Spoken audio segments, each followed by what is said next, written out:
জীবনে প্রথমবার তাও ঢাকা বিশ্ববিদ্যালয়ে ডাকসুতে ভোট দিচ্ছে। উৎসবমুখর পরিবেশে চলছে ৩৮তম ডাকসু নির্বাচনের ভোট গ্রহণ। দীর্ঘদিন পর অনুষ্ঠিত হওয়া এই নির্বাচনের ভোট গ্রহণ শুরু হয়েছে সকাল ৮টা থেকে এবং তা চলবে বিকেল ৪টা পর্যন্ত। বিশ্ববিদ্যালয় এলাকায় শিক্ষার্থীদের উপস্থিতি রয়েছে চোখে পড়ার মতো।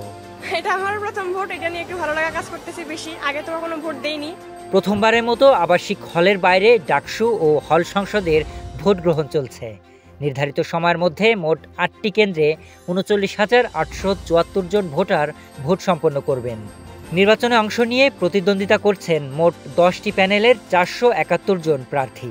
যখন দেখবেন যে আমার যে স্টুডেন্ট অটোনমি এই কনসেপ্টে জনপ্রিয় হয়েছে, তখন থেকে তারা আমার পেছনে লাগে। ভোট কেন্দ্রের ভেতরে ও বাইরে মোতায়েন রয়েছে আইন শৃঙ্খলা বাহিনী। এছাড়া যে কোনো নাশকতা ঠেকাতে প্রস্তুত রয়েছে বাংলাদেশ আর্মি।